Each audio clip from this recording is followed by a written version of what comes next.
Some people spend their whole lives waiting for someone to remember their name. Others pray every day that theirs will be forgotten.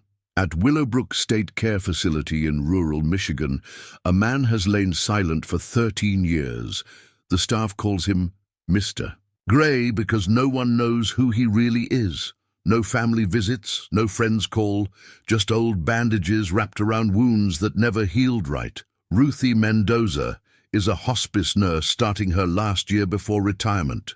She's seen plenty of forgotten souls in these quiet halls, but this patient is different. There's something about his scars, the way they're arranged, almost like they tell a story. When Ruthie removes those bandages during a routine check, she finds a military tag fused into his flesh. The name on it stops her heart cold. How could this nameless stranger hold the key to her own buried past? Before we jump back in, tell us where you're tuning in from. And if this story touches you, make sure you're subscribed, because tomorrow I've saved something extra special for you. The morning sun filtered through the institutional windows of Willowbrook State Care Facility, casting long shadows across the polished linoleum floors. Ruthie Mendoza adjusted her reading glasses and checked her watch. 6:47 a.m., 312 days until retirement. Not that she was counting.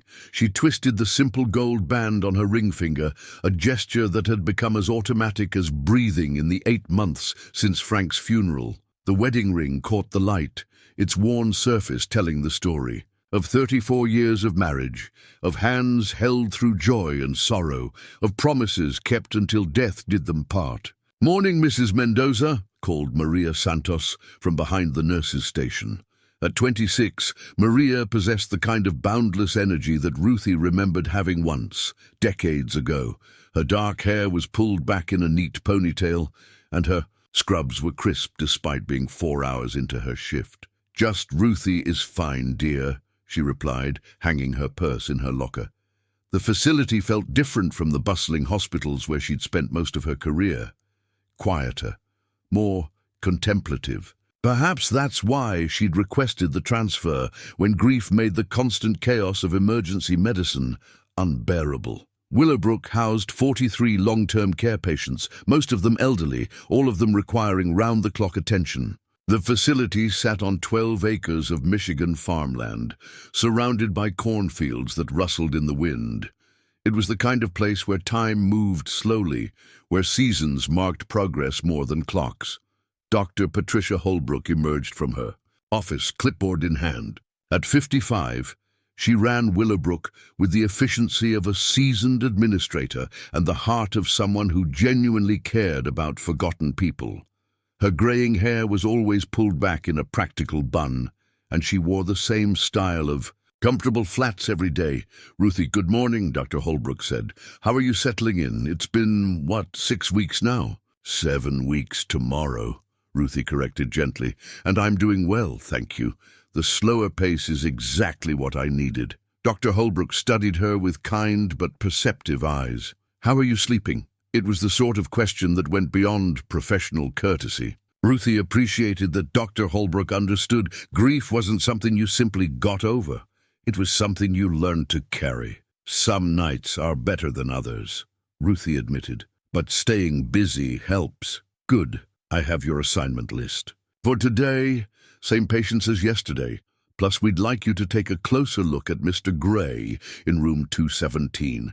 He's been showing some signs of distress during the night shift." Ruthie nodded, accepting the clipboard. Room 217. The man with no name, no visitors, no past anyone could verify. In her 7 weeks at Willowbrook, she'd grown increasingly curious about him. Unlike the other patients who had families, medical histories and personal belongings scattered around their rooms, Mr. Gray existed in a strange vacuum of identity. "What kind of distress?" she asked. "Nothing dramatic. Increased heart rate, slight movement, but he's been completely unresponsive since his arrival 13 years ago. Even small changes are worth investigating." 13 years. Ruthie tried to imagine lying unconscious for that long, trapped somewhere between life and death. What dreams might fill such darkness? What memories might surface and fade like shadows? "I'll check on him first," she said. The walk down the west corridor took her past familiar rooms. Mrs. Eleanor Patterson in 210 had advanced Alzheimer's, but still smiled when Ruthie sang old hymns while changing her bedding.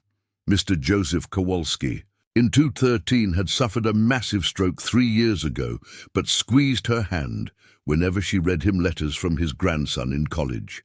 Each patient carried a story, a lifetime of experiences that led them to these quiet halls. Ruthie had learned that caring for people meant honoring their histories, even when those histories were fading. Room 217 stood slightly apart from the others, positioned at the end of the hall where it received less foot traffic. Ruthie pushed open the door and stepped inside. The room was sparse. A hospital bed, a single chair, basic medical equipment, and one small window that looked out over the cornfields. Mr. Gray lay motionless under crisp white sheets. His graying hair was neatly trimmed by the facility's barber, and his face bore the peaceful expression of someone in deep sleep. But there was something about him that had always struck Ruthie as different. Most coma patients appeared fragile, diminished by their condition. Mr. Gray looked solid, substantial, as if he was simply waiting for the right moment to wake up. She approached the bed and checked his chart. Age estimated between 45 and 50, height 6 feet 1 inch, weight 185 pounds. Found unconscious near the Michigan-Ohio border with severe head trauma and no identification. No missing person reports matched his description. No fingerprints in the system. The strangest detail was noted in the margins of his original admission form. Patient has extensive scarring on torso and arms, consistent with combat injuries. Old bandages appear to be covering surgical sites. Ruthie set down the chart and really looked at him. Now that she was paying attention, she could see the bulk of bandages beneath his hospital gown. They wrapped around his chest and upper arms, layers of gauze that appeared yellowed with age. In all her years of nursing, she'd never seen bandages left unchanged for so long. She checked his vital signs first. Blood pressure slightly elevated from his baseline, heart rate faster than usual, but still within normal range. His breathing was steady and deep. When she lifted his eyelid to check pupil response, she caught a glimpse of hazel eyes that seemed to flicker, just for a moment. "Can you hear me, Mr. Gray?" she asked softly. "My name is Ruthie. I'm going to take good care of you." No response. But something about the quality of his stillness felt different, more attentive. She began her routine examination, checking for bed sores, testing reflexes, monitoring the feeding tube that provided his nutrition. When she reached his arms, she noticed how the old bandages seemed to be adhered to his skin, in places. These weren't recent dressings. They looked like they hadn't been changed in months, maybe years. When did anyone last look at these wounds? She wondered aloud.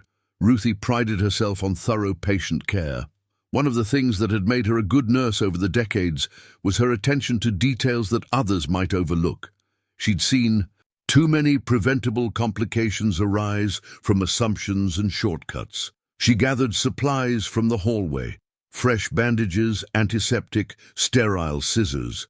If Mr. Gray had wounds that had been neglected for months or years, they needed proper assessment and treatment. The fact that he'd shown signs of distress during the night shift made this feel even more urgent. Back in his room, she adjusted the bed to give her better access and began carefully cutting away the old bandages from his left arm. The gauze was stiff with age and adhered to his skin in places, requiring patience to remove without causing damage. What she found underneath made her pause. The scarring was extensive but old.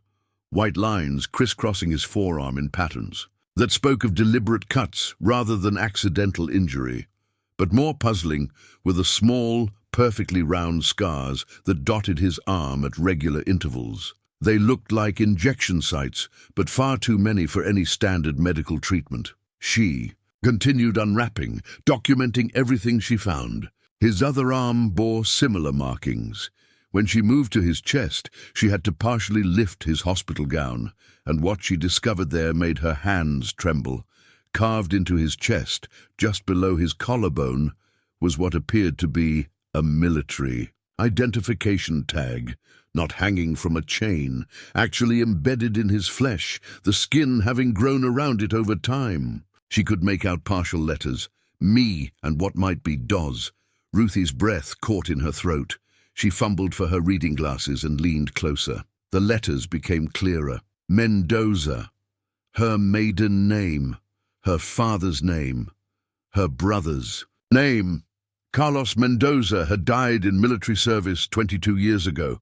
She still kept his funeral program in her jewelry box at home, still felt the hollow ache of loss when she thought of her younger brother, who'd enlisted straight out of high school with dreams of serving his country, but Carlos was buried in Arlington National Cemetery. She'd stood at his graveside in the rain, watching them fold the flag and hand it to her grieving parents. This had to be a coincidence. Mendoza was a common name. There were probably thousands of soldiers named Mendoza, yet as she stared at the military tag fused into this nameless man's chest, something deep in her memory stirred. Carlos had been the same height, the same build. When she looked closely at Mr. Gray's face, really studied his features, she could almost see. No, she whispered, "That's impossible." But her hands were shaking as she reached for the rest of the bandages, knowing she had to see what else was hidden beneath layers of gauze and years of secrets.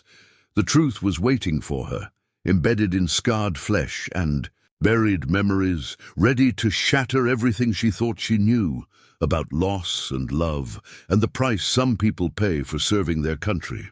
Ruthie didn't sleep that night. She sat at her kitchen table until dawn, surrounded by photo albums and memory boxes she hadn't opened since Frank's funeral. Every picture of Carlos felt like proof and contradiction all at once.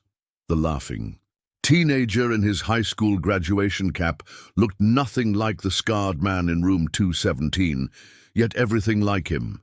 She'd called in sick for the first time in her 30-year nursing career. The lie tasted bitter on her tongue, but she needed time to think, to plan, to figure out what she was going to do with a truth that felt too impossible to be real. By 8 a.m. she was back at Willowbrook anyway, unable to stay away. "Ruthie, Dr. Holbrook looked surprised to see her in the hallway. "Maria said you weren't feeling well today." "I'm better now," she said, which wasn't exactly a lie. She felt more focused than she had in months, driven by purpose in a way that reminded her why she'd become a nurse in the first place. "I need to speak with you privately. It's about Mr. Gray." Dr. Holbrook's expression shifted from concern to caution. "Of course.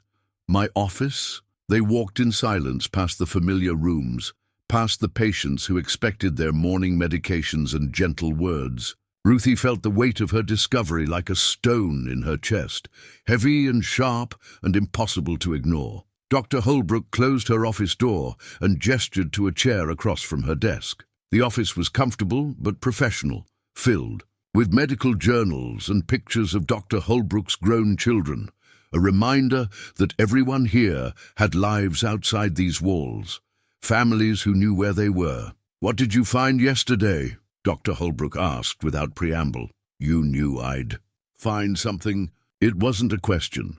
Dr. Holbrook's careful expression confirmed what Ruthie had begun to suspect, that her assignment to Mr. Gray hadn't been random. "I knew the bandages were old. I knew they needed to be changed. What I didn't know was what we'd find underneath."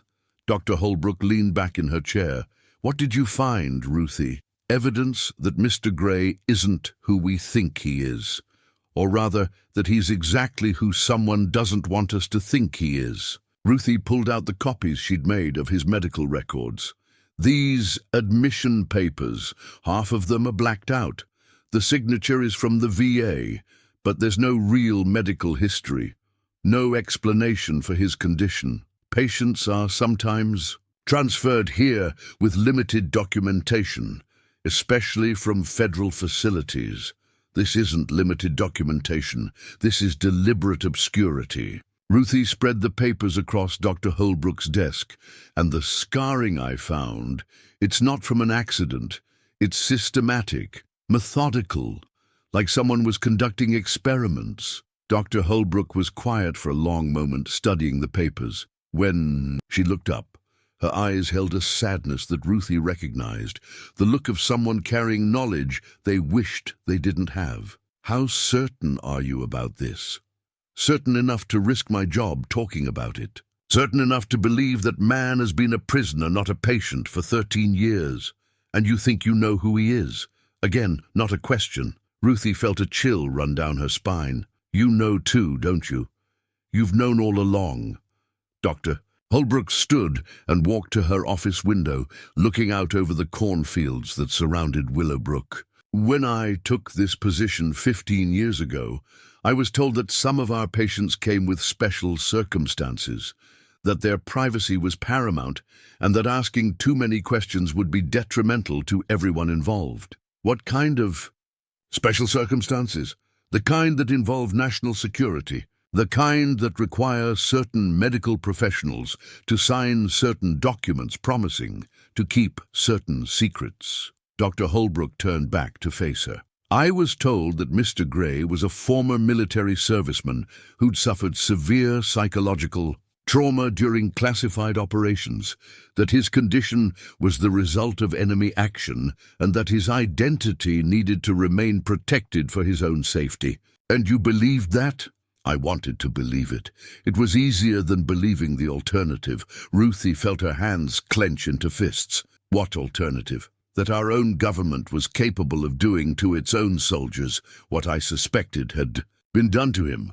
Dr. Holbrook returned to her desk, her movements careful and deliberate. "Ruthie, if you're right about who he is, if you're right about what happened to him, then we're not just talking about medical malpractice. We're talking about crimes that go to the highest levels of military command. I found a military dog, tag embedded in his chest.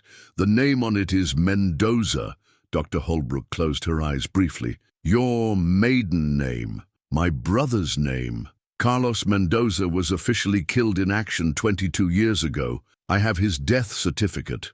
I attended his funeral.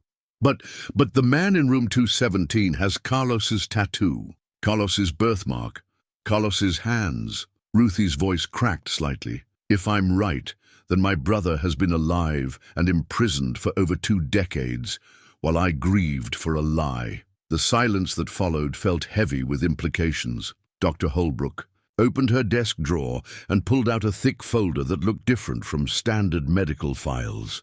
Official, sealed, marked with stamps Ruthie couldn't quite read. "This arrived the day after you examined him," Dr. Holbrook said, setting the folder on the desk between them. "Hand-delivered by federal agents who reminded me very clearly of the confidentiality agreements I'd signed." Ruthie stared at the folder. "What's in it?" "I don't know. I was instructed not to open it unless Mr. Gray showed signs of consciousness or unless someone began asking questions about his identity." Dr. Holbrook met her eyes. "You've done both. Open it." "Ruthie, if I open this folder, there's no going back for either of us. There's already no going back. The moment I saw that dog tag, the moment I recognized my brother's face—" She stopped, her throat tight with emotion. "Dr. Holbrook, if someone stole 22 years of my brother's life, if they let my family grieve for a son who was alive, if they've been experimenting on him all this time, then I need to know the truth, whatever the cost." Dr. Holbrook nodded slowly and broke the seal on the folder. Inside were documents marked with classifications Ruthie had never seen, photographs that made her stomach turn, and medical records that read more like torture reports than treatment plans. The first page was a military file with Carlos's photograph, younger than she remembered, wearing dress blues and smiling at the camera with the confidence of a 20-year-old who believed in his country and his future. Below the photo was a stamp in red ink. "Project Lazarus, Subject 47. "Project Lazarus," Ruthie whispered. Like the biblical resurrection, Dr. Holbrook flipped through more pages, her face growing paler with each revelation. Memory suppression. Techniques, identity erasure protocols, psychological conditioning experiments. She looked up, her eyes filled with horror. Ruthie, they weren't trying to help him. They were trying to turn him into someone else entirely. The medical reports detailed procedures that had no legitimate therapeutic purpose, drugs that damaged memory formation, surgical interventions that altered brain chemistry, psychological techniques designed to break down personality and rebuild it according to specifications. At the bottom of the file was a death certificate dated 22 years ago, with Carlos's name and signature from a military doctor Ruthie had never heard of. Attached to it was a single-page memo that made her blood run cold. Subject 47 showed unexpected resistance to conditioning protocols. Recommend immediate termination of experiments and implementation of cover story. Family notification of KIA. Status approved. Subject to be transferred to long-term containment pending further evaluation. Ruthie read the memo 3 times before the words fully sank in. Carlos hadn't died in combat. He hadn't died at all. He'd been disappeared because the experiments designed to erase his identity and turn him into a programmable weapon had failed. They buried an empty coffin, she said, her voice barely a whisper. All those years, all that grief. I'm sorry, Dr. Holbrook said. I'm so very sorry. Ruthie stood up abruptly, her chair scraping against the floor. I need to see him. Now, I need to talk to him. Ruthie, he's been unresponsive for... That was before I knew who he was. Before I knew what had been done to him. She was already moving toward the door. Sometimes the mind protects itself by hiding. But when the right voice calls, sometimes it remembers how to come home. She left Dr. Holbrook's office with the classified file tucked under her arm and a determination burning in her chest that felt like the opposite of grief. For 22 years, she'd carried the weight of loss. Now she carried something different, the possibility of recovery, of justice, of bringing her brother back from whatever dark place they'd hidden him. Room 217 waited at the end of the hall, and behind its door lay a man who'd been lost for so long that the world had forgotten he was worth finding. But Ruthie remembered, and she was done letting lies masquerade as truth. The drive home felt like traveling through a different world, one where the familiar landmarks of her neighborhood existed alongside the impossible reality that her brother was alive. Ruthie gripped the steering wheel with white knuckles, the classified file burning like a brand on the passenger seat beside her. She'd spent an hour with Carlos after leaving Dr. Holbrook's office, speaking his name, holding his hand, telling him stories from their childhood. There had been moments, brief flickers, when she thought she saw recognition in his eyes, but they vanished so quickly she couldn't be sure they weren't wishful thinking. Her house felt too quiet when she walked through the front door.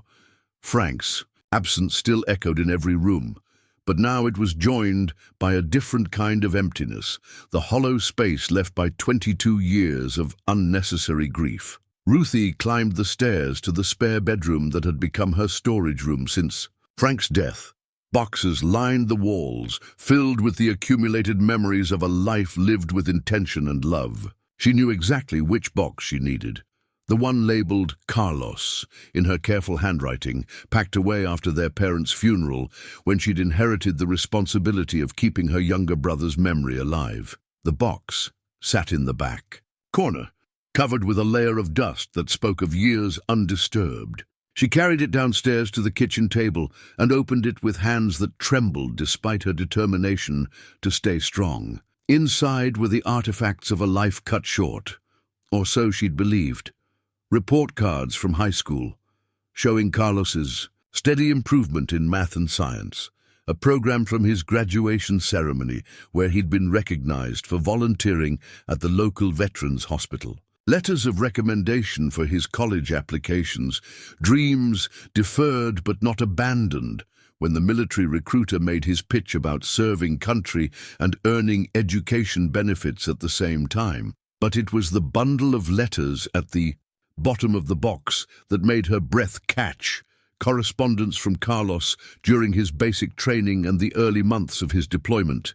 She'd read them countless times in the years after his death, searching for signs she might have missed, warnings she could have heeded. Now she read them with different eyes. looking for evidence of the truth that had been hidden from her. Early letters were typical of a young soldier finding his place in military life. Carlos wrote about his drill sergeants, his fellow recruits, the physical challenges that were pushing him beyond what he'd thought himself capable of. His enthusiasm jumped off the pages. He was proud to serve, excited about the specialized training he'd been selected for. "They say I have the right psychological profile for special operations," he'd written in a letter dated 6 months after his deployment. "I can't tell you much about it, but it's important work, the kind that makes a real difference in keeping our country safe." Ruthie remembered feeling proud when she'd first read those words. Now they filled her with dread.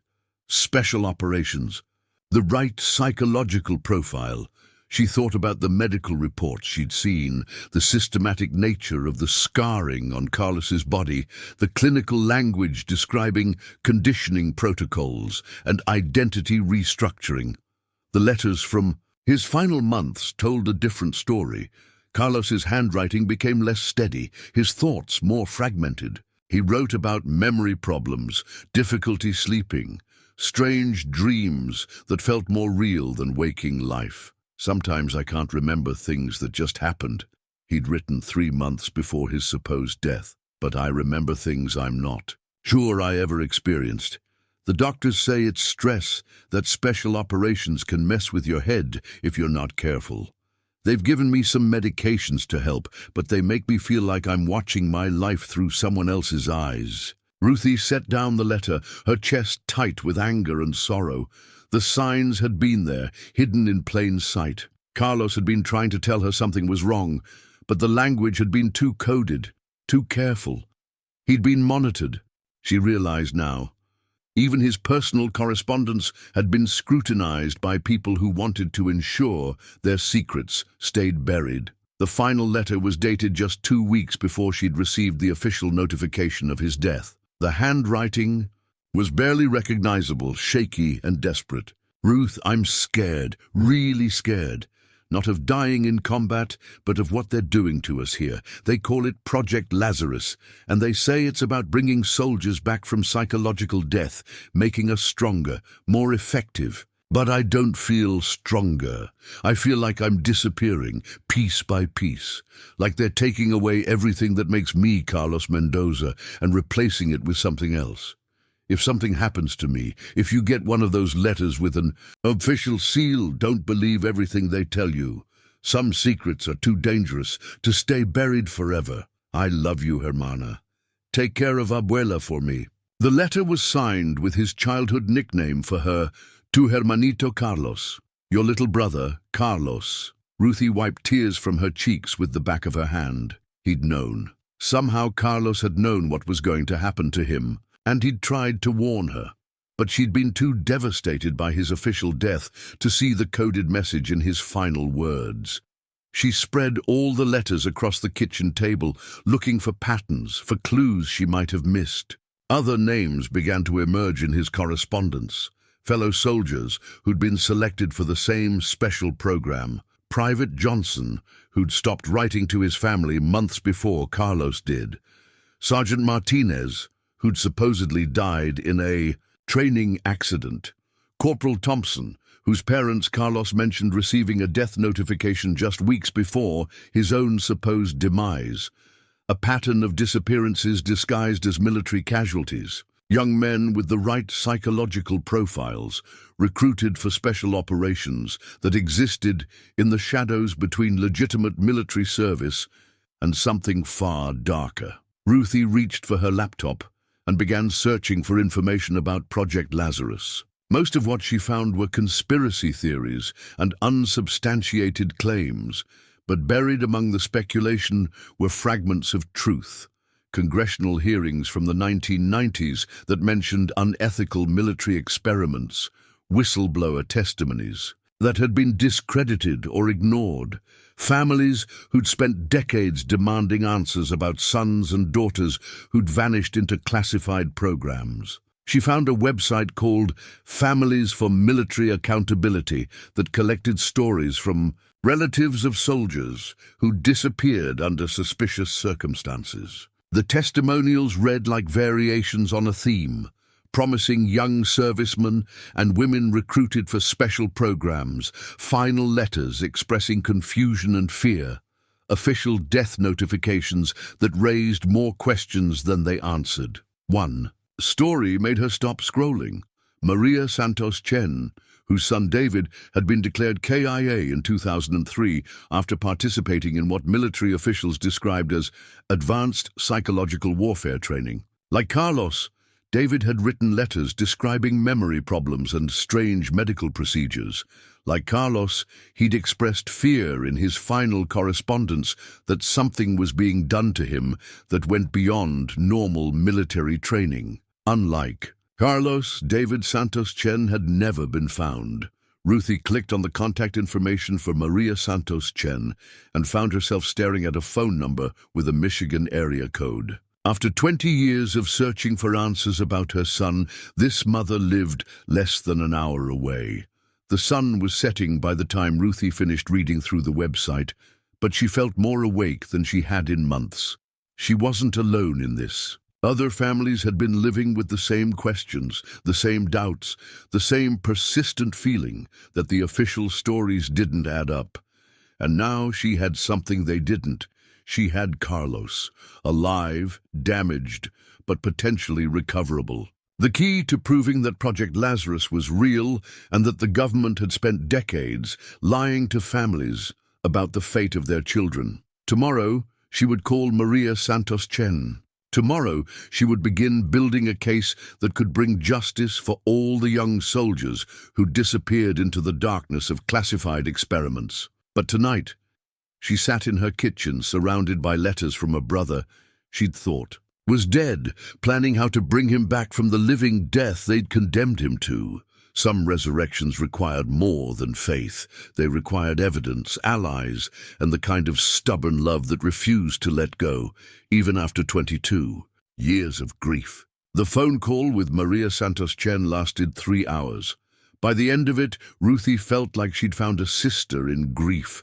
Someone who understood the particular torture of loving someone the government had decided didn't exist. "I knew David wasn't dead," Maria had said, her voice carrying the weight of 20 years of certainty. "A mother knows, but without proof, without a body, without anything concrete, they made me look like a delusional woman who couldn't accept her son's sacrifice." Now Ruthie stood in Carlos's room at Willowbrook, armed with new knowledge and a sense of purpose that made her hands steady as she began her most thorough examination yet. Maria had given her specific things to look for, injection sites that followed particular patterns, surgical scars that matched techniques used in memory modification experiments, signs of drug dependency that would indicate long-term pharmaceutical control. "Good morning, Carlos," she said softly as she approached his bed. "I know who you are now. I know what they did to you, and I'm going to help you remember who you were before they tried to take it away." She'd arrived early, before the day shift began, giving herself uninterrupted time to conduct her investigation. Dr. Holbrook had provided her with a master key and explicit permission to do whatever she felt necessary to help Carlos. A tacit acknowledgement that normal protocols no longer applied. Ruthie began with his arms, examining each scar with new understanding. The injection sites Maria had described were there, tiny, precise marks arranged in patterns that suggested systematic administration of experimental drugs over months or years. Some were fresh enough to have been made during his time at Willowbrook, which raised disturbing questions about who had been maintaining his condition.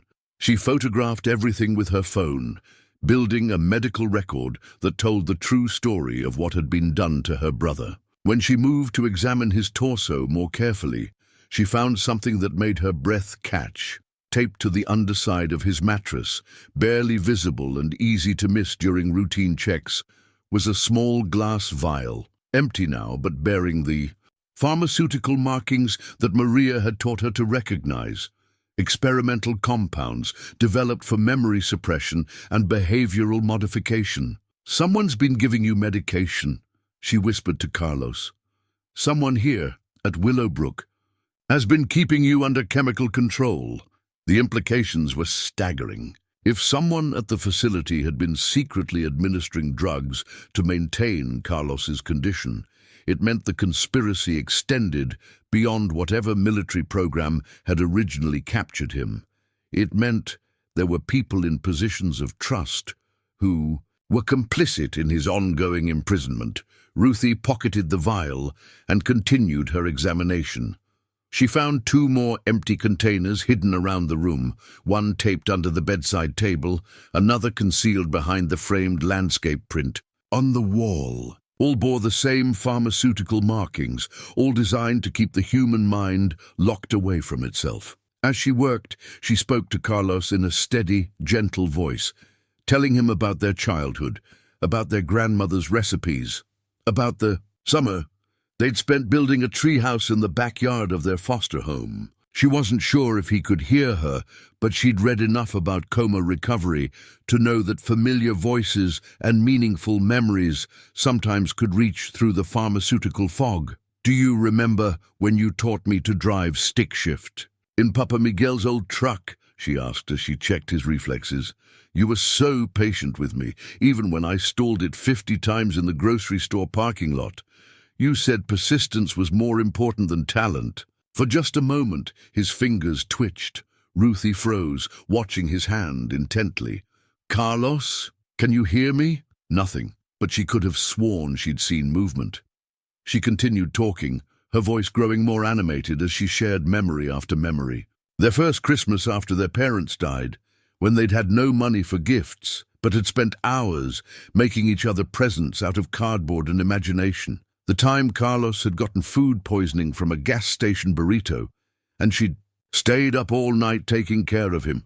The day he'd graduated from high school and promised her he'd make something of himself that would make their parents proud. "You did make them proud," she told him. "Even before the military, even before everything that happened to you, you were already the kind of man they dreamed of raising.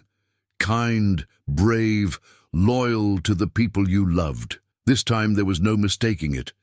Carlos's eyes moved beneath his closed lids, the rapid movement of someone in REM sleep or emerging from deep unconsciousness. "Carlos, I'm here. It's Ruthie. It's your sister, and I'm going to get you out of this place. I'm going to get you the help you need to come back to us." His breathing changed, becoming less mechanical and more natural.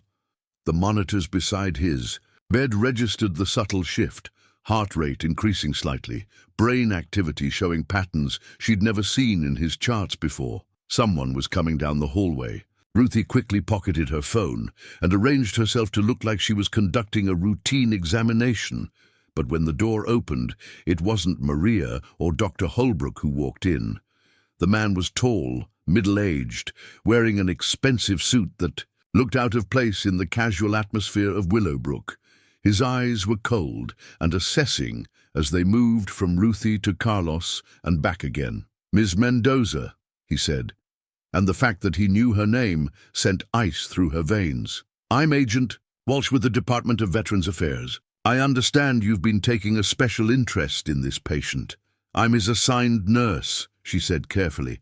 "I take a special interest in all my patients." "Of course, and I'm sure your interest is purely professional." Agent Walsh moved closer to Carlos's bed, his gaze lingering on the fresh bandages, the repositioned monitors, the subtle signs that someone had been conducting a more thorough examination than usual. "It's remarkable, isn't it, how some patients can linger in these states for years without any significant change." "Medical science doesn't fully understand consciousness," Ruthie replied. "Sometimes patients surprise us." "Indeed they do."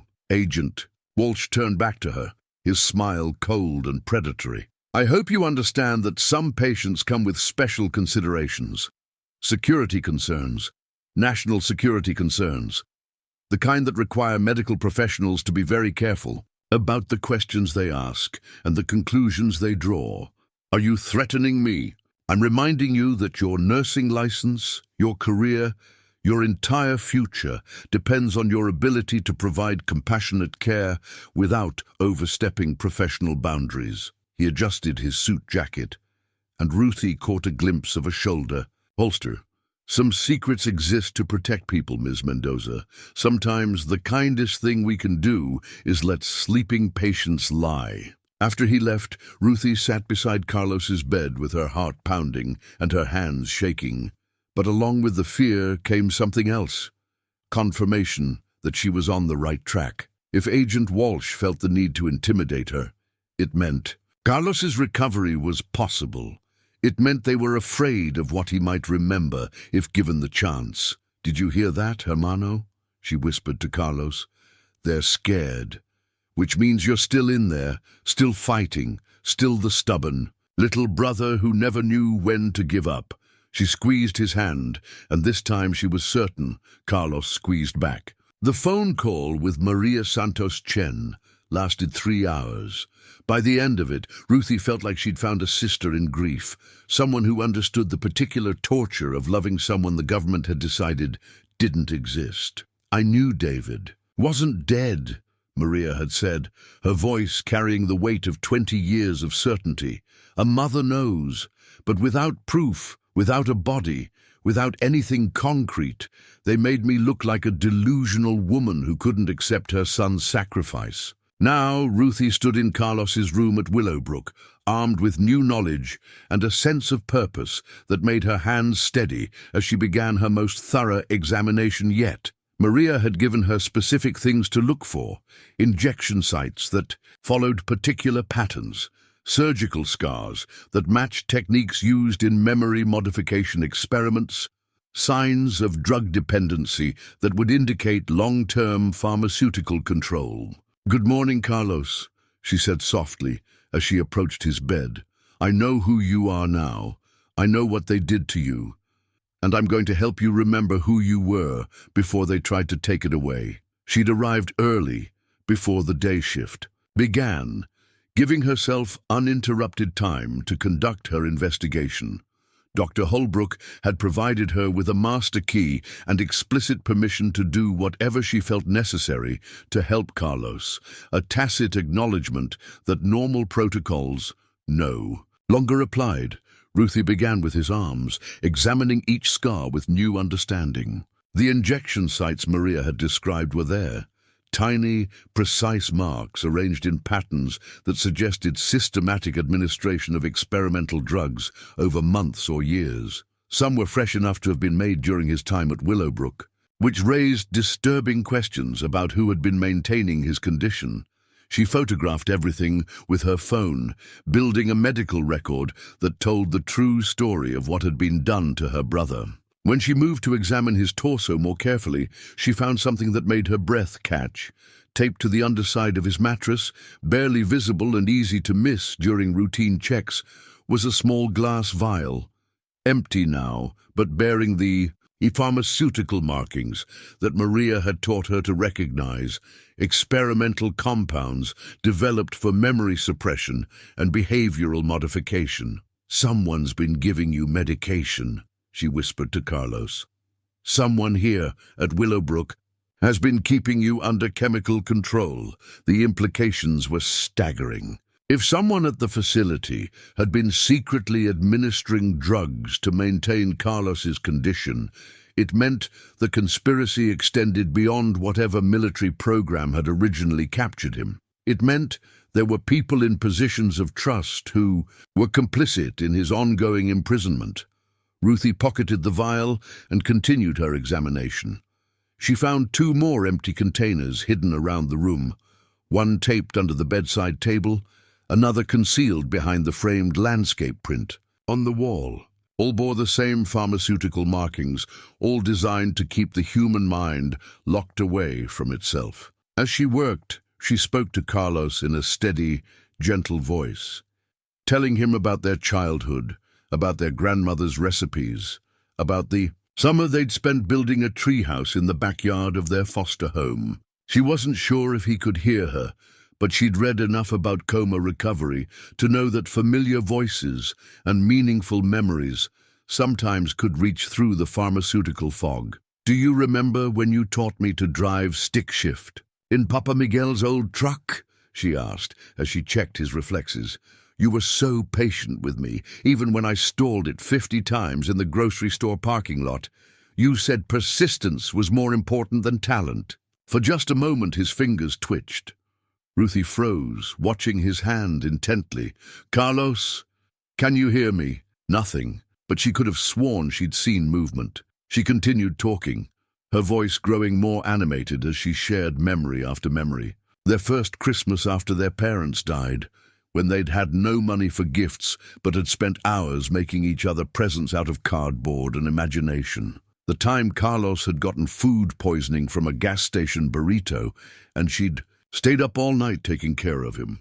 The day he'd graduated from high school and promised her he'd make something of himself that would make their parents proud. "You did make them proud," she told him. "Even before the military, even before everything that happened to you, you were already the kind of man they dreamed of raising. Kind, brave, loyal to the people you loved." This time, there was no mistaking it. Carlos's eyes moved beneath his closed lids, the rapid movement of someone in REM sleep or emerging from deep unconsciousness. "Carlos, I'm here. It's Ruthie, it's your sister, and I'm going to get you out of this place. I'm going to get you the help you need to come back to us." His breathing changed, becoming less mechanical and more natural. The monitors beside his had registered the subtle shift, heart rate increasing slightly, brain activity showing patterns she'd never seen in his charts before. Someone was coming down the hallway. Ruthie quickly pocketed her phone and arranged herself to look like she was conducting a routine examination. But when the door opened, it wasn't Maria or Dr. Holbrook who walked in. The man was tall, middle-aged, wearing an expensive suit that looked out of place in the casual atmosphere of Willowbrook. His eyes were cold and assessing as they moved from Ruthie to Carlos and back again. "Ms. Mendoza," he said, and the fact that he knew her name sent ice through her veins. "I'm Agent Walsh with the Department of Veterans Affairs. I understand you've been taking a special interest in this patient." "I'm his assigned nurse," she said carefully. "I take a special interest in all my patients." "Of course, and I'm sure your interest is purely professional." Agent Walsh moved closer to Carlos's bed, his gaze lingering on the fresh bandages, the repositioned monitors, the subtle signs that someone had been conducting a more thorough examination than usual. "It's remarkable, isn't it, how some patients can linger in these states for years without any significant change?" "Medical science doesn't fully understand consciousness," Ruthie replied. "Sometimes patients surprise us." "Indeed they do." Agent Walsh turned back to her, his smile cold and predatory. "I hope you understand that some patients come with special considerations, security concerns, national security concerns, the kind that require medical professionals to be very careful about the questions they ask and the conclusions they draw. Are you threatening me? I'm reminding you that your nursing license, your career, your entire future depends on your ability to provide compassionate care without overstepping professional boundaries." He adjusted his suit jacket, and Ruthie caught a glimpse of a shoulder holster. "Some secrets exist to protect people, Ms. Mendoza. Sometimes the kindest thing we can do is let sleeping patients lie." After he left, Ruthie sat beside Carlos's bed, with her heart pounding and her hands shaking. But along with the fear came something else, confirmation that she was on the right track. If Agent Walsh felt the need to intimidate her, it meant Carlos's recovery was possible. It meant they were afraid of what he might remember if given the chance. "Did you hear that, hermano?" she whispered to Carlos. "They're scared, which means you're still in there, still fighting, still the stubborn little brother who never knew when to give up." She squeezed his hand, and this time she was certain Carlos squeezed back. The surveillance photos arrived in Ruthie's mailbox 3 days later, a manila envelope with no return address, containing black and white images that made her blood run cold. The photos showed her meeting with Dr. Sarah Chen outside a coffee shop in Ann Arbor. their heads bent together in earnest conversation, her hand passing Chen a manila folder containing copies of Carlos's medical records. She hadn't noticed the photographer, hadn't seen the man with the telephoto lens sitting in the sedan across the street. But Agent Walsh's people had been watching her every move since their uncomfortable conversation at Willowbrook. The message was clear. We know what you're doing, and we can prove it. But what they didn't know was that Dr. Sarah Chen had once been Dr. Sarah Chen Martinez, before she'd divorced her husband and taken back her maiden name, before she'd fled her position as a military researcher and dedicated her life to exposing the programs she'd once helped design. These photos confirm what I suspected about your brother's case, Dr. Chen had told her during their clandestine meeting. Project Lazarus wasn't just about creating programmable soldiers. It was about perfecting techniques for erasing inconvenient memories and implanting new ones. Your brother was a test subject, but he was also a witness to crimes they couldn't allow him to remember. Now Ruthie sat in her car outside Willowbrook, staring at the surveillance photos and trying to decide whether she was brave enough to walk through those doors, knowing that every step she took was being monitored and recorded.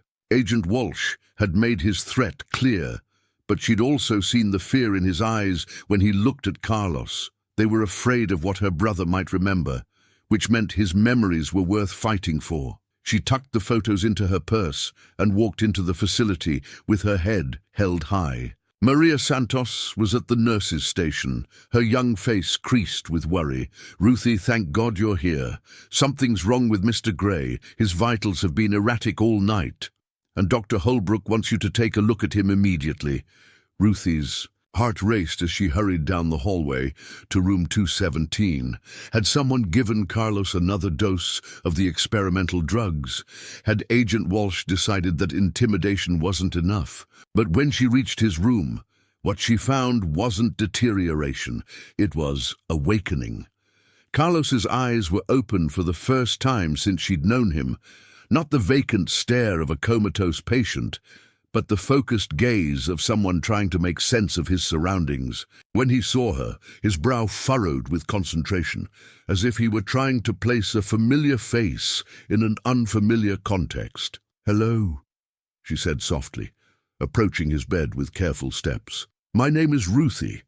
I'm your nurse. How are you feeling?" "Confused," he said, his voice hoarse from years of disuse.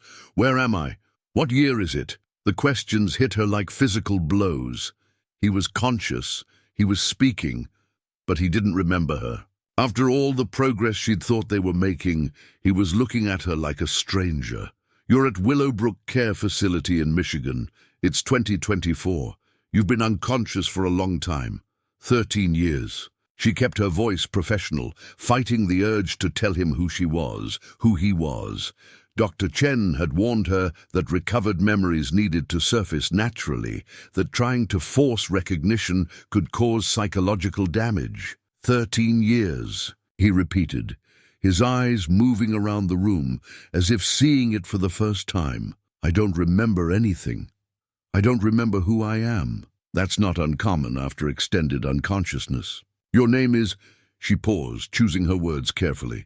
"Mr. Gray. At least that's what the staff has been calling you. Your identity was unclear when you arrived." Something flickered across his face. Confusion mixed with frustration. "Mr. Gray doesn't feel right. It doesn't feel like my name." "What does feel right?" He closed his eyes, concentrating. "I remember a woman's voice. Someone calling me Carlos, but I can't see her face." Ruthie's heart nearly stopped. "Carlos feels familiar?" "Yes, but I don't know why." He opened his eyes again, studying her face intently. "You seem familiar too. Have we met before?" "Before." She could answer. Dr. Holbrook appeared in the doorway, her expression a mixture of excitement and concern. "I heard he was awake. How is he doing?" "Conscious and responsive, but experiencing memory loss," Ruthie reported, falling back into professional mode even as her emotions churned. "He's asking appropriate questions about his situation, Dr. Holbrook approached the bed with the same careful demeanor Ruthie had used. "Sir, I'm Dr. Holbrook, the director of this facility. We're very glad to see you awake. Can you tell us anything about what you remember?" Carlos shook his head slowly. "Fragments, dreams, maybe? I remember being in a white room with bright lights, people in lab coats asking me questions I couldn't answer, and pain. A lot of pain." His voice grew quieter. "Sometimes I dream about a woman with dark hair who sings Spanish lullabies. She feels important, but I can't remember who she is." Ruthie bit her lip to keep from crying. Their grandmother had sung those lullabies to both of them when they were children. Elena Mendoza, whose initials were tattooed on Carlos's arm, had raised them with songs and stories and unconditional love. "Memory recovery can be a gradual process," Dr. Holbrook said gently. "Don't try to force it. Let the memories come naturally." "Dr. Holbrook," Carlos said, "why am I here? What happened to me?" It was the question Ruthie had been dreading. How do you tell someone that their own government had stolen their life, erased their identity, and left them buried in an unmarked grave of artificial unconsciousness? "You suffered severe trauma," Dr. Holbrook said carefully. "The exact details are unclear, but you've been receiving care here while your body and mind healed." Carlos nodded, accepting the explanation, even though Ruthie could see he sensed there was more to the story. His eyes kept returning to her face, searching for something he couldn't quite grasp. "Ruthie," he said suddenly, trying out the name. "That's what you said your name was. It sounds familiar too." "It's a common name," she said, her voice barely steady. "Maybe, but when you say my name, Carlos, it sounds right coming from your voice, like you've said it before many times." The moment stretched between them, heavy with recognition that couldn't quite surface. Ruthie wanted to tell him everything, to throw her arms around him and cry with relief that her little brother was finally coming back to her. But she could see the fragility in his eyes, the way he was struggling to hold on to the few memories that were surfacing. "Why don't you rest?" she suggested. "Recovery is exhausting work. I'll be here tomorrow and the next day, and we'll take this one step at a time." Carlos nodded and closed his eyes, but Ruthie could see that he wasn't sleeping. His mind was working, trying to piece together fragments of a life that had been systematically destroyed and was now slowly rebuilding itself. As she and Dr. Holbrook left the room, Ruthie felt a hand on her arm. "He's going to remember," Dr. Holbrook said quietly, "and when he does, there are going to be people who don't want him talking about what he knows." Ruthie thought about the surveillance photos in her purse, about Agent Walsh's cold threats, about the empty drug vials she'd found hidden around Carlos's room. "Then we'd better make sure he's protected when that happens," she said, "because Carlos was coming back. And when he did, the truth about Project Lazarus would come with him." The basement of Ruthie's childhood home held secrets she hadn't disturbed in over a decade. After Frank died, she'd inherited the small house where she and Carlos had lived with their grandmother after their parents' accident. She'd kept it as a rental property, but the basement remained untouched. A time capsule of two orphaned children trying to build a life from the fragments of what they'd lost. Carlos's journal was exactly where she remembered leaving it, wrapped in plastic and tucked inside an old shoebox behind the water heater. Elena Mendoza had insisted both children keep journals, believing that writing down thoughts and experiences would help them process the trauma of losing their parents. Carlos had been religious about it, filling notebook after notebook with his careful handwriting. But this journal was different, hidden separately from the others, started just before his deployment and continued in secret until the very end. The first entry was dated 3 years before his supposed death, when he'd first been selected for what his commanding officers called advanced psychological training. Ruthie sat on the basement steps with the journal in her lap, her hands trembling, as she read her brother's words by the light of a single bare bulb. "They say I have the perfect psychological profile for deep cover operations. High intelligence, strong moral compass, but also what they call flexible identity markers. I'm not sure what that means, but it sounds important.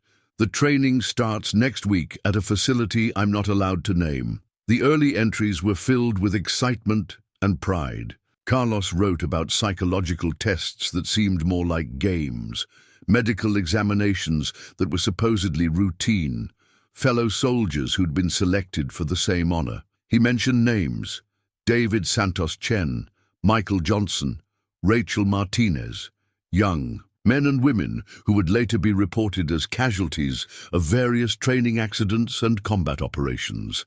But as the entries progressed, Carlos's tone changed. The excitement gave way to confusion, then concern, then growing alarm. Day 47. They gave us injections today. Said it was to prevent tropical diseases, but none of us are deploying to tropical regions. Mike Johnson had a reaction. Started hallucinating. Talking about memories that weren't his own. They took him to the medical wing, and we haven't seen him since. Day 62. I can't remember what I did yesterday. I remember being in the training facility. I remember the instructors. But the specific events are gone. Like someone took an eraser to part of my brain. When I asked Dr. Reeves about it, he said memory consolidation issues were normal during intensive training, but this doesn't feel normal. Day 78. Rachel Martinez is gone. They told us she was transferred to another program, but her bunk was cleared out in the middle of the night, and none of the instructors will answer questions about where she went. Her replacement is a guy named Stevens, who insists he's been here the whole time, but I know I've never seen him before. When I mentioned Rachel to him, he looked at me like I was crazy. Ruthie's hands were shaking as she turned the pages. Each entry painted a clearer picture of systematic psychological manipulation, of young soldiers being stripped of their identities piece by piece under the guise of patriotic service. Day 94. Dr. Chen pulled me aside after today's session. She's different from the other researchers, younger, and she looks afraid sometimes when she thinks no one is watching. She asked me if I was keeping any personal records of my experiences.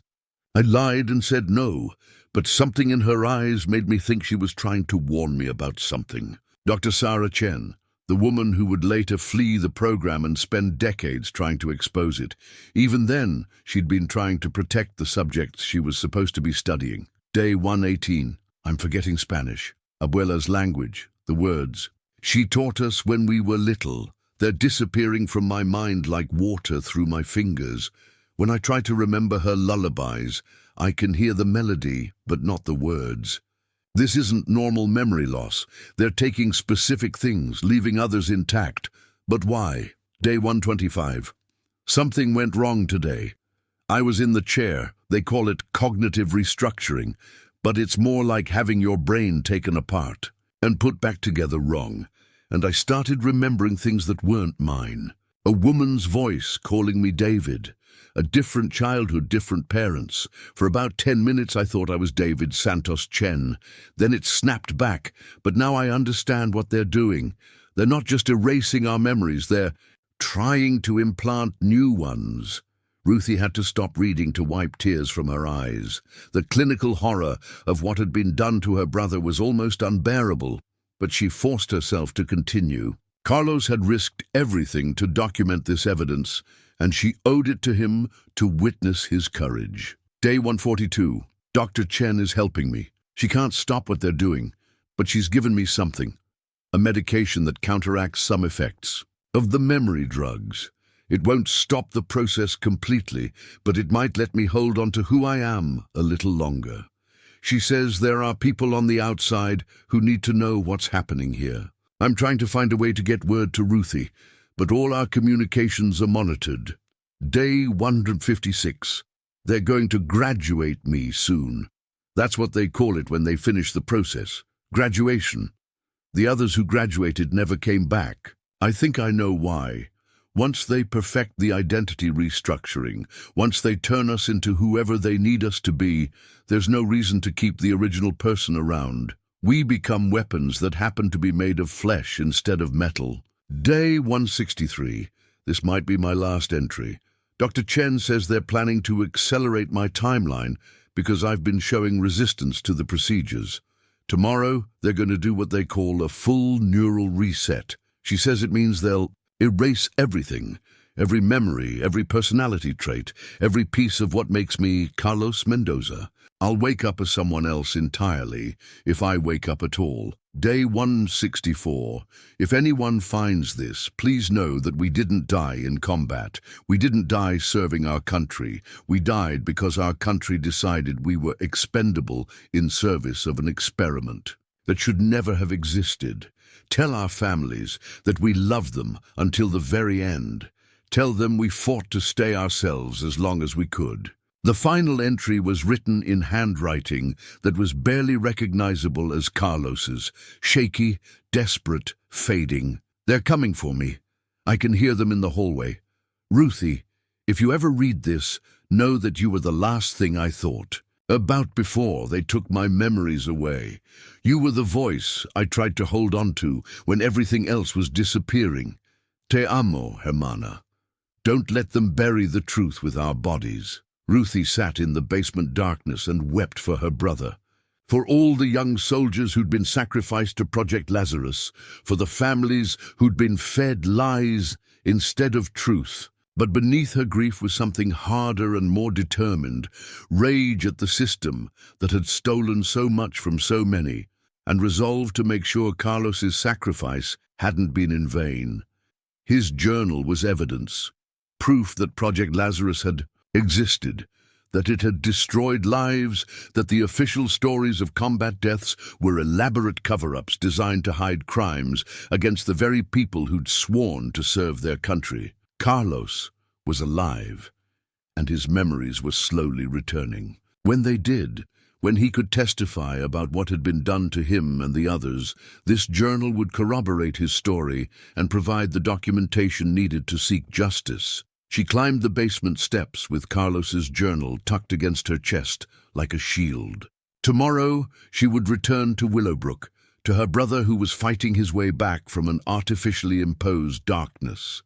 And when he was strong enough, when his memories were clear enough, they would tell the world what Project Lazarus had really been. Not a program to create better soldiers, but a system designed to destroy the very people it claimed to serve. The DNA test results arrived on a Tuesday morning that changed everything Ruthie thought she understood about truth, lies, and the space between them. She'd submitted the samples in secret. A swab from Carlos during one of their sessions compared against her own genetic material, through Dr. Chen's network of researchers who specialized in helping families find answers about missing soldiers. The envelope sat on her kitchen table like an unexploded bomb while she made coffee with shaking hands. Part of her already knew what the results would confirm, but seeing it in writing would make it real in a way that transformed suspicion into certainty, hope into responsibility. She opened the envelope and spread the documents across the table, her nursing training helping her interpret the scientific language. Genetic markers, allele comparisons, probability calculations that built an irrefutable case for what her heart had known from the moment she'd seen the dog tag embedded in scarred flesh. 7% probability of full sibling relationship. Carlos Mendoza, her brother, her baby brother, who'd been declared killed in action 22 years ago, was alive. Not just alive, but imprisoned in plain sight, his identity stolen and his mind locked away by the very government he'd sworn to serve. The implications crashed over her in waves. If Carlos was alive, then someone else had been buried in Arlington, National Cemetery, under his name. If the military had faked his death, they'd also faked the deaths of David Santos Chen, Michael Johnson, Rachel Martinez, and dozens of other young soldiers who'd been disappeared into Project Lazarus. She called Dr. Chen immediately, her voice tight with emotion as she read the results over the phone. "This is exactly what we needed," Dr. Chen said, her excitement palpable even through the connection.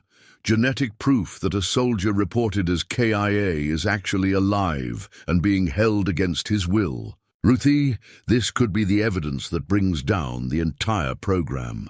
What's our next step? We go public. I have contacts in investigative journalism who've been waiting years for proof this solid. But first, we need to make sure Carlos is protected. If the people running Project Lazarus realize he's recovering his memories, the line went dead. Ruthie stared at her phone, her stomach dropping. A busy signal, then nothing. She tried calling back, but Dr. Chen's number went straight to voicemail. Something was wrong. She grabbed her keys and drove to Willowbrook faster than was safe, her mind racing through possibilities. If they'd gotten to Dr. Chen, if they knew about the DNA test, if they'd decided Carlos was too dangerous to let live. The parking lot at Willowbrook was full of black sedans, official-looking vehicles with government plates, the kind Agent Walsh had arrived in weeks ago. But this wasn't a single intimidation visit. This was a full operation. Ruthie parked and walked through the front entrance with forced calm, nodding to the receptionist as if nothing was wrong. But the hallways buzzed with tension. Staff members spoke in whispers, their faces tight with anxiety. Maria Santos met her halfway to the nurse's station, her eyes wide with fear. "Ruthie, thank God. They won't let us near room 217. Federal agents arrived an hour ago with transfer orders for Mr. Gray." "Transfer orders? Where are they taking him?" "They won't say. Dr. Holbrook is trying to fight it, but they have paperwork that overrides her authority." Maria grabbed Ruthie's arm. "But there's something else. Mr. Gray, Carlos, he's been asking for you. He keeps saying your name, like he's trying to remember something important." Ruthie's heart pounded. Carlos was remembering, and they were trying to take him away before those memories could fully surface. She had to reach him, had to let him know she was there, that he wasn't alone. She made her way toward the west corridor, trying to look professional and purposeful. But as she rounded the corner toward room 217, she found her path blocked by two federal agents in dark suits. "Ma'am, this area is restricted," one of them said. "We need you to return to the main corridor. I'm the patient's assigned nurse. I need to check his vitals. The patient is being prepared for transfer. All medical care is being handled by our personnel." Through the partially open door of room 217, Ruthie could see Carlos sitting up in bed, more alert than she'd ever seen him. His eyes were searching the hallway, and when he caught sight of her, his face lit up with recognition that was unmistakable. "Ruthie!" he called out, his voice strong and clear. "Ruthie, please! I remember everything!" The agents moved to block her view, but it was too late. Carlos's words carried clearly down the hallway, and she could see in his eyes that the memories had returned, not just fragments, but everything. His childhood, his family, his time in Project Lazarus, the years of artificial unconsciousness. "Carlos," she called back, trying to push past the agents. "I'm here. I'm not going to let them take you." "Ma'am, step back immediately, or we'll have you removed from the premises." But Carlos was still talking, his voice rising as he fought against whatever restraints they'd placed on him. "They killed David. They killed all of them. The experiments, the memory erasure. It was all real. Ruthie, you have to tell people what they did to us." Agent Walsh appeared from inside the room, his face cold with fury. "Sedate him! Now!" "No." Ruthie struggled against the agents holding her back. "You can't do this. He's an American citizen. He has rights." "He's a classified asset with sensitive information that poses a threat to national security," Walsh replied. "He's being transferred to a secure medical facility where he can receive appropriate care." "Appropriate care? You mean more experiments? More memory suppression?" Walsh's smile was arctic. "I mean whatever care is deemed necessary by qualified personnel." Dr. Holbrook appeared beside her, her face flushed with anger and exertion. "I've been on the phone with every authority I can reach. Their paperwork is legitimate, but there are irregularities. I've contacted congressional offices, medical oversight boards. None of that will matter if they disappear him again," Ruthie said desperately. "Patricia, we have proof. DNA evidence that he's Carlos Mendoza, that he was reported killed in action when he was actually alive. This isn't medical care. It's kidnapping. From inside the room came the sound of struggle, Carlos's voice growing weaker as whatever they'd given him began to take effect. Ruth, Hermana, don't let them, the journal. Tell them about the journal. The journal. Carlos's hidden record of the Project Lazarus experiments, still sitting in her basement where she'd found it. Evidence that could corroborate everything. He was trying to tell them, proof that would be impossible to dismiss or discredit. "Agent Walsh," she said, her voice steady despite the terror in her chest. "That man is my brother, Carlos Mendoza. I have genetic evidence proving his identity, and I have documentation of the illegal experiments that were conducted on him.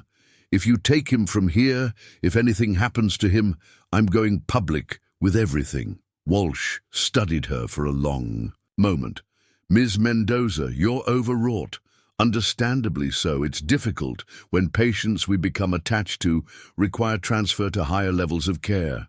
But genetic evidence, documentation of illegal activities, those sound like the fantasies of someone who's been under a great deal of stress lately. They're not fantasies. Then I'm sure you'll have no trouble producing them for the appropriate authorities. But until such time as you can substantiate these remarkable claims, this patient remains under federal jurisdiction." They were wheeling Carlos out now, strapped to a gurney with IV lines running into his arms. His eyes were glazed but still focused, still fighting against the drugs they'd given him. When he saw her, he mouthed a single word: "Fight." Ruthie watched them load her brother into an unmarked ambulance, knowing that once those doors closed, she might never see him again.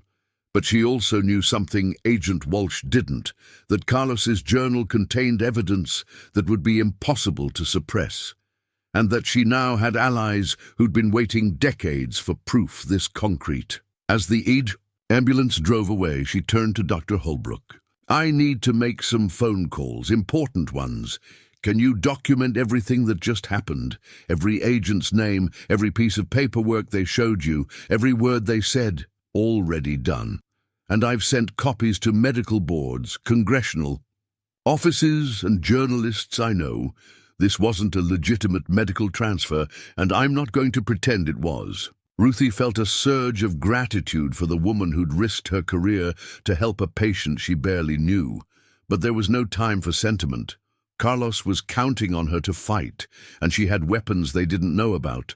The journal, the DNA, evidence, a network of families who'd been waiting for proof that their children were victims, not casualties. "They made a mistake," she said, watching the ambulance disappear around a corner. "They let Carlos remember, and now he's told us everything. We need to know to bring them down." The war for truth was just beginning, and Ruthie intended to win it. The list of media contacts sat on Ruthie's kitchen table like a roadmap to revolution. Dr. Chen had managed to send it through encrypted channels before disappearing.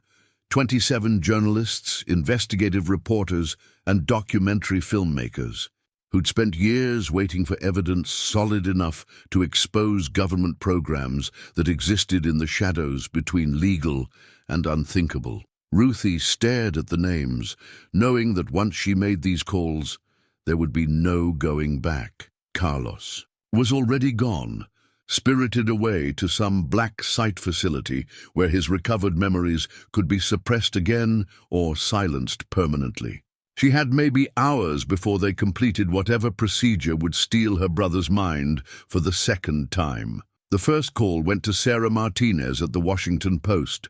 Martinez had been investigating military medical experiments for 15 years, ever since her own nephew had died under suspicious circumstances during what officials called routine training. "Ms. Mendoza," Martinez said after Ruthie explained who she was, "I've been hoping someone like you would call. Dr. Chen mentioned she was working with a family who had concrete evidence about Project Lazarus. I have genetic proof that my brother, officially killed in action 22 years ago, is alive and being held in a government facility. I have his personal journal documenting the experiments they conducted on him, and I have testimony from other families whose children disappeared into the same program. The silence on the other end stretched for several heartbeats. "Can you be in Washington by tomorrow morning?" "They took him today," Ruthie said, her voice tight with urgency. "If we don't move fast, they'll disappear him again. I'll make some calls. Can you send me digital copies of the evidence?" Ruthie spent the next hour scanning Carlos's journal pages, uploading DNA test results, and typing out everything she'd learned about Project Lazarus. With each document she sent, she felt the weight of responsibility growing heavier. These weren't just her brother's secrets. They belonged to dozens of families who'd been lied to, dozens of young soldiers who'd been treated like laboratory animals. The second call went to Marcus Thompson, whose investigative podcast had exposed CIA mind control experiments from the 1960s. His voice crackled with excitement when she described what she had. "This could be bigger than MK Ultra," he said. "Modern programs, current victims, genetic proof of government deception. We're talking about congressional hearings, criminal prosecutions, families getting answers they've waited decades for." By midnight, Ruthie had contacted 17 of the journalists on Dr. Chen's list. Each conversation followed the same pattern: initial skepticism giving way to excitement as she described the evidence, followed by urgent requests for documentation, and promises to begin preparing stories immediately. But it was the call to CNN producer Jennifer Walsh, no relation to Agent Walsh, she hoped, that changed the timeline completely. "Ms. Mendoza, I can have a camera crew at your location within 6 hours. We can do a live interview that airs during morning programming, reaching millions of viewers before anyone can stop it." "What about legal challenges? Won't the government try to suppress the story?" "They can try, but once it's broadcast live, it's out there. And if we present genetic evidence alongside personal testimony and documentation, well, that's a story too big to bury." The next few hours passed in a blur of preparation. Ruthie organized her evidence into clear, compelling presentations. She contacted Maria Santos Chen and other families from the Military Accountability website, asking them to be ready to corroborate her story with their own experiences. She reached out to Dr. Holbrook, who agreed to provide professional testimony about Carlos's condition and the suspicious circumstances of his transfer. But it was the call from an unexpected source that gave her hope they might actually rescue Carlos before it was too late. "Ms. Mendoza, this is Lieutenant Colonel David Park, U.S. Army Inspector General's office. I received your information from Sarah Martinez at the Post. I want you to know that there are people within the military who've been trying to expose programs like Project Lazarus for years." "People within the military?" "Not everyone in uniform agrees with what was done to your brother and the others. Some of us have been building cases, gathering evidence, waiting for the right moment to act.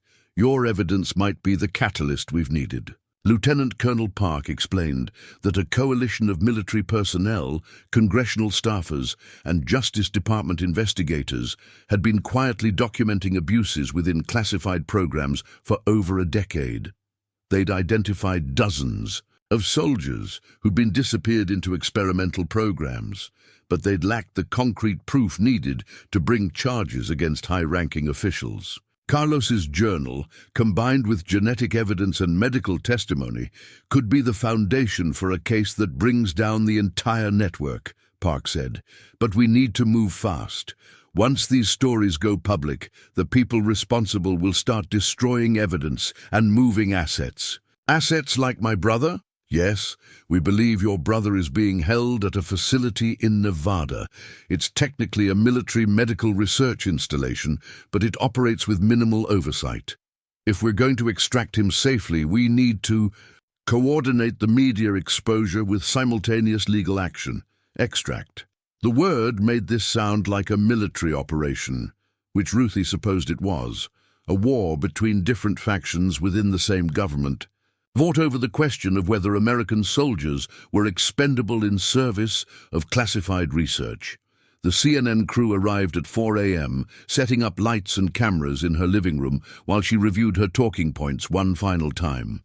Carlos's journal sat open beside her, its pages covered with her brother's increasingly desperate handwriting. The DNA test results were laminated and highlighted, impossible to dismiss as fabrication.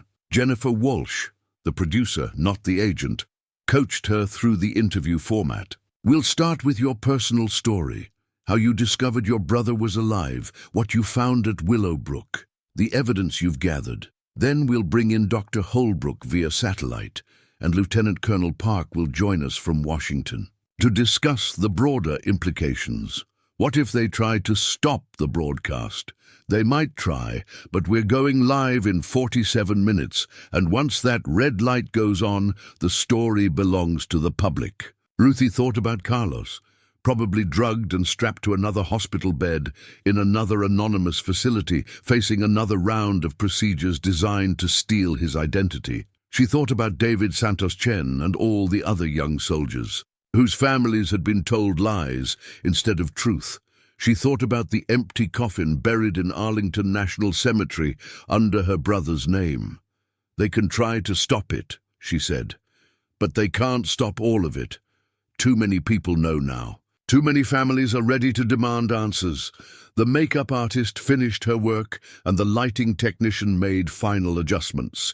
In 30 minutes, she would sit in front of cameras and tell the world that the United States government had been conducting illegal medical experiments on its own soldiers, that families had been lied to about their children's deaths, that young men and women who'd sworn to serve their country had been treated like disposable test subjects. Her phone buzzed with a text from Lieutenant Colonel Park. "Federal marshals are standing by at the Nevada facility.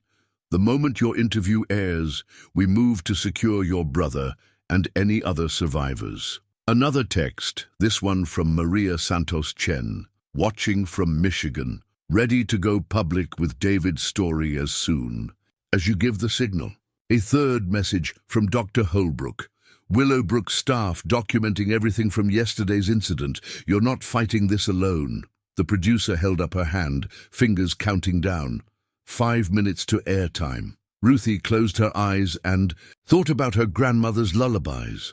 The Spanish words that Carlos had fought so hard to remember, even as the experimental drugs tried to erase them from his mind.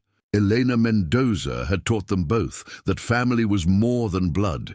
It was the choice to stand by each other when the world became dark and dangerous. 2 minutes, Ms. Mendoza. She opened her eyes and looked directly into the camera lens, imagining Carlos somewhere in Nevada, fighting to hold on to his memories while federal agents prepared to steal them again. But this time would be different. This time, he wouldn't face the darkness alone. 30 seconds. The red light on top of the camera began to glow, and Ruthie Mendoza prepared to tell the world a story that would change everything, about a brother who'd been declared dead but was actually imprisoned, about a government program that turned patriotic soldiers into disposable experiments, about the power of stubborn love to resurrect truth from the graves where powerful people tried to bury it. And we're live. The war for Carlos's freedom and for justice for all the other stolen soldiers was about to begin. The red light on the CNN camera burned like a beacon of truth as Ruthie looked directly into the lens and began to speak words that would shatter decades of government lies. "My name is Ruthie Mendoza, and I'm here to tell you about my brother, Carlos, who was officially killed in action 22 years ago, except he wasn't killed. He was kidnapped by his own government, subjected to illegal medical experiments, and held prisoner while my family grieved for a son who was actually alive." She held up the DNA test results, the documents crisp and official under the studio lights. "This is genetic proof that the man known as Mr. Gray at Willowbrook Care Facility in Michigan is my brother, Carlos Mendoza, whose death certificate is filed with the Department of Defense." Across the country, phones began ringing. In government offices, military installations, and newsrooms, people scrambled to understand what they were hearing. The story was live, broadcast to millions of viewers, impossible to suppress or deny. Jennifer, Walsh, the producer, leaned forward from her position off-camera. "Ruthie, tell us how you discovered your brother was alive." "I'm a hospice nurse. 6 weeks ago, I was assigned to care for a patient who'd been in a coma for 13 years. No name, no family, no past anyone could verify. When I examined him, I found a military dog tag embedded in his chest, not hanging from a chain, but actually fused into his flesh through surgical scarring." She opened Carlos's journal, its pages worn from years of hiding and recent intensive study. "This is my brother's secret journal, documenting the illegal experiments conducted under something called Project Lazarus. He wrote about memory suppression drugs, identity erasure procedures, and watching fellow soldiers disappear when they showed resistance to the conditioning. The cameras captured every page as she held them up. Carlos is increasingly desperate. And writing, his documentation of other victims, his final entries before his supposed death. These aren't the words of someone killed in combat," Ruthie said, her voice steady despite the emotion threatening to overwhelm her. "These are the words of someone being systematically destroyed by the very government he swore to serve." At the Nevada facility where Carlos was being held, alarms began sounding. Lieutenant Colonel Park's federal marshals were moving into position, their legal authority backed by emergency warrants issued by judges who'd been briefed on the evidence minutes before the broadcast began. In living rooms across America, viewers sat transfixed as Ruthie explained how she'd found empty drug vials hidden around Carlos's room, how she'd watched him slowly recover his memories, how federal agents had taken him away the moment his recall became complete. Dr. Patricia Willowbrook is joining us now via satellite from Michigan, Jennifer Walsh announced. She's the director of the facility where Carlos was held.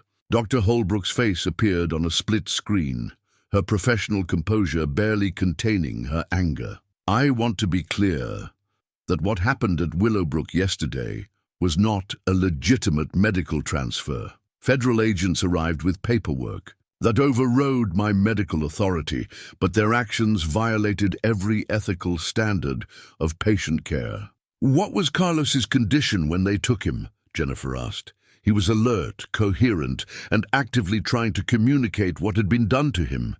He specifically mentioned other soldiers who'd been killed, not in combat, but in the experimental program.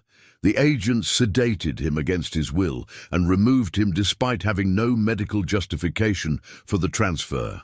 Phone calls were flooding into congressional offices. Senator Patricia Williams of Michigan, who'd been briefed by Lieutenant Colonel Park's team hours earlier, was already demanding emergency hearings. Representatives whose districts included military families were fielding calls from constituents who recognized parallels to their own missing sons and daughters. "We're also joined by Lieutenant Colonel David Park from the Army Inspector General's office," Jennifer continued. Park's presence on the broadcast sent shockwaves through military command structures. A serving officer was publicly validating allegations of illegal experimentation, lending official credibility to what might otherwise be dismissed as conspiracy theories. Lieutenant Colonel Park, how extensive was Project Lazarus? Based on our investigation, we believe dozens of soldiers were disappeared into this program over a 20-year period. Their families were told they died in combat or training accidents, but their bodies were never recovered because they were never actually dead. At that moment, federal marshals were breaching the Nevada facility. Carlos, heavily sedated but conscious enough to hear his sister's voice through a television in his hospital room, struggled against the restraints holding him to his bed. The broadcast was being shown throughout the facility. Staff members, some of whom had spent years wondering about the ethics of their work, watched in horror as the truth about their patients was revealed. The live television broadcast had become something unprecedented, a real-time rescue operation conducted in full view of the American public. As Ruthie continued documenting her evidence, as Dr. Holbrook testified about the suspicious transfer, as Lieutenant Colonel Park outlined the scope of the government cover-up, federal law enforcement officers were simultaneously executing warrants to secure the facility where Carlos and other survivors were being held. "The man they took yesterday is my baby brother," Ruthie said, looking directly into the camera. "For 22 years, I believed he was dead. I grieved for him. I missed him. I carried the weight of his loss every single day. But Carlos wasn't dead.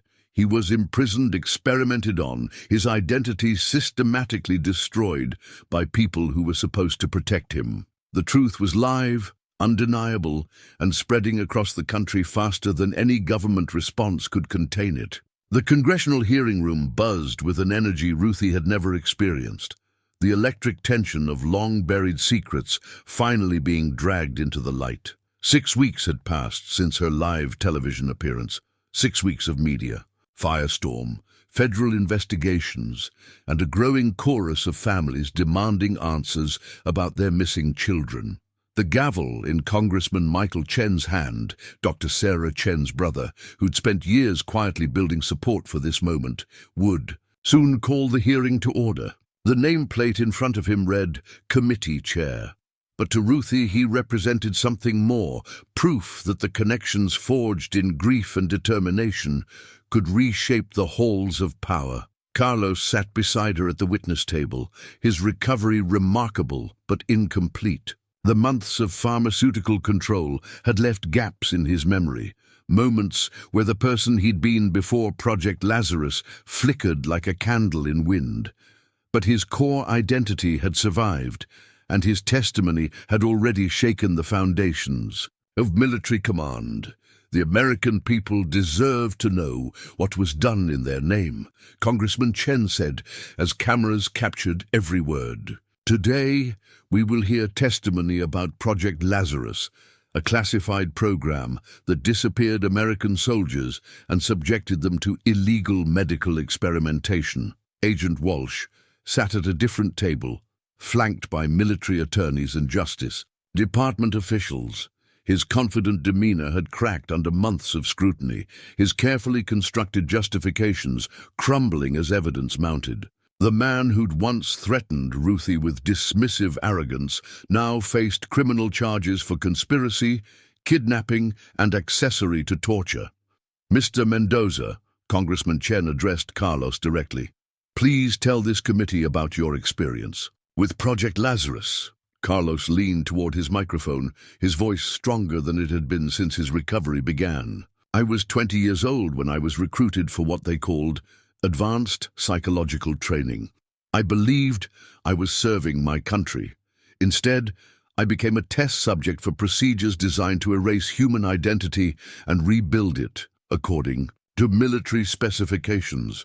His testimony was devastating in its clinical precision. Carlos had retained enough of his training as a test subject to describe the procedures with medical accuracy.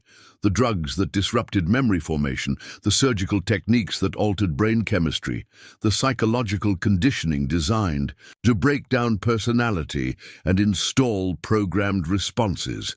"They told us we were being made into better soldiers," Carlos continued. "In reality, they were trying to create programmable weapons. Humans without inconvenient memories, personal attachments, or moral qualms about following orders." "How many other soldiers underwent these procedures?" asked Congresswoman Maria Santos, who'd fought for 2 decades to learn the truth about her own son's disappearance. "Dozens that I personally witnessed. David Santos Chen, Michael Johnson, Rachel Martinez, Thomas Williams, young men and women who were reported as combat casualties, but who actually died on operating tables during experimental procedures." The gallery behind them was filled with families who'd traveled from across the country to hear confirmation of what they'd long suspected. Maria Santos Chen sat in the front row, clutching a photograph of her son David, tears streaming down her face as Carlos spoke his name aloud. "For the first time in 20 years, Agent Walsh," Congressman Chen's voice hardened as he turned to the defendant's table, "you supervised the Project Lazarus program for over a decade. How do you justify conducting these experiments on American soldiers?" Walsh's attorney whispered.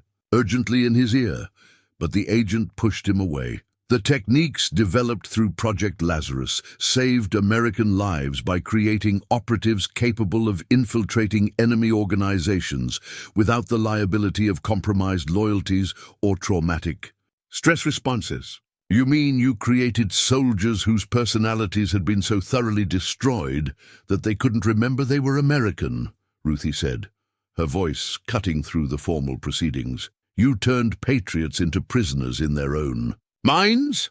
The hearing room erupted. Families shouted questions. Reporters pressed forward. Congressional staff struggled to maintain order. But through the chaos, Carlos reached for his sister's hand, his touch grounding them both in the reality they'd fought so hard to reach. Order! Congressman Chen brought his gavel down repeatedly. Mr. Walsh, you will answer the question. How many American soldiers died during your experiments? Walsh's composure finally shattered. They volunteered. Every single one of them volunteered for service that went beyond normal military duty. They volunteered to serve their country, Carlos said, his voice carrying clearly over the noise. They didn't volunteer to have their minds destroyed, their identities erased, their families lied to about their deaths. They trusted the military to use their sacrifice responsibly, and you betrayed that trust in the most fundamental way possible. The gavel came down one final time, and with it, the sound of justice beginning to take shape. Criminal referrals would follow, congressional legislation would emerge, families would finally receive answers about children they'd mourned based on lies. But for Ruthie, looking at her brother as he faced down the man who'd stolen 22 years of his life, the most important victory was simpler and more profound. Carlos. Mendoza was alive, he was himself, and he was finally free to come home. 6 months after the congressional hearings that shattered Project Lazarus, Ruthie stood in her grandmother's old kitchen, teaching Carlos how to make Elena's arroz con pollo for the 3rd time since his recovery began. Some memories came back easily. The sound of their grandmother's lullabies, the smell of her garden after rain, the feeling of safety in her strong arms. Others required patient reconstruction, like learning to cook dishes that had once been as familiar as breathing. The saffron goes in when the rice is almost tender, she said, watching Carlos measure the precious spice with the careful attention of someone rebuilding his relationship with his own past. Abuela always said it was like adding sunshine to the pot. Carlos smiled, the expression more natural than it had been even a month ago. I remember her saying that, not clearly but like an echo of something important. He stirred the rice, his movements gaining confidence. The memories are coming back in layers. Sometimes I'll smell something or hear a piece of music, and suddenly I'm 8 years old again, standing on a step stool to reach the counter while she teaches me to fold empanadas. The new family photo sat on the windowsill above the sink. Ruthie and Carlos together at the memorial service for Project Lazarus victims, surrounded by other families who'd finally learned the truth about their missing children. In the photo, Carlos looked older than his 42 years, marked by experiences no one should survive. But his eyes were clear and present, no longer lost in the pharmaceutical fog that had stolen so much of his life. Ruthie had delayed her retirement indefinitely. Instead of quiet hospice care, she now worked with Dr. Chen, who'd emerged from hiding after the congressional hearings at a specialized treatment center for survivors of government experimentation. There were 17 confirmed survivors of Project Lazarus, men and women who'd spent decades in various forms of institutional custody, their minds locked away by drugs and conditioning. "How's David doing?" Carlos asked, adding chopped onions to the pot. David Santos Chen had been found in a private psychiatric facility in Arizona, his identity so thoroughly suppressed that he'd spent 15 years believing he was someone else. Entirely, his mother Maria had moved to Michigan to be closer to the treatment center, and she and Ruthie had become the kind of friends forged by shared impossible journeys. Better, he remembered his middle name yesterday, Antonio, after his grandfather. Maria cried for an hour. Ruthie adjusted the heat under the rice and watched her brother work. Dr. Chen says identity recovery is like archaeology. We're not creating new memories, just carefully excavating the ones that were buried. Carlos nodded thoughtfully. Sometimes I think about the others who didn't make it. Michael, Rachel, Thomas, all. The soldiers who died on those tables before the techniques were perfected enough to keep us alive. They deserved to come home too. The memorial in Arlington National Cemetery had been completed the month before. A wall bearing the names of all confirmed Project Lazarus victims, both those who died during experimentation and those who'd survived years of imprisonment. Agent Walsh was serving 25 years in federal prison, along with 6 other officials who'd overseen various aspects of the program. The military had implemented new oversight procedures, though Carlos remained skeptical that such changes would prevent future abuses. Dr. Holbrook called this morning, Ruthie said, setting the table for 2. Willowbrook has been designated as a center of excellence for treating trauma survivors. She wanted to thank you again for agreeing to consult on their new protocols. It feels good to help other patients, Carlos said. To use what happened to me for something constructive instead of just carrying it as damage.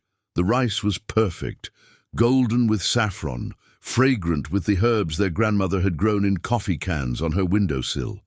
They ate in comfortable silence. 2 people who'd learned that some conversations were too deep for words, that presence was sometimes more important than speech. I've been thinking about what I want to do long-term, Carlos said eventually.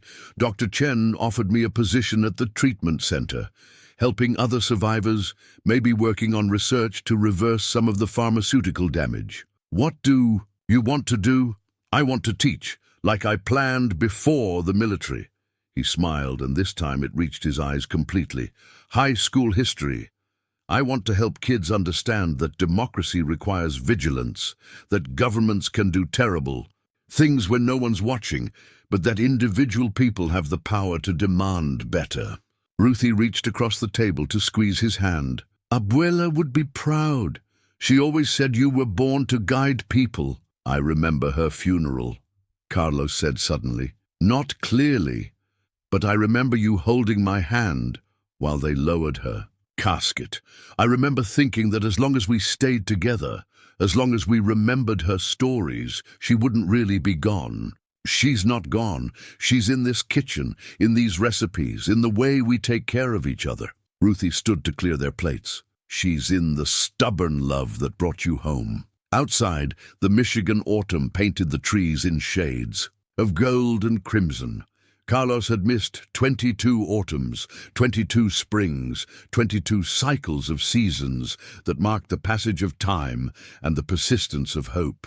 But he was here now, whole enough to remember their grandmother's recipes and dream about teaching history to teenagers who took their freedom for granted. The house felt full in a way it hadn't since Frank's death, since the long years of believing herself alone in the world. Family wasn't just blood or shared history, it was the choice to keep reaching for each other across whatever darkness tried to separate them. Come on, hermano, she said, using their grandmother's endearment. Help me wash these dishes. Tomorrow we'll try making her tres leches cake. Carlos grinned, and for a moment he looked exactly like the 20-year-old who'd left for military service with dreams of making their parents proud. I'd like that very much. Through the kitchen window, the sun was setting over fields that stretched toward a horizon full of possibilities. Some resurrections took decades, but they were worth the wait.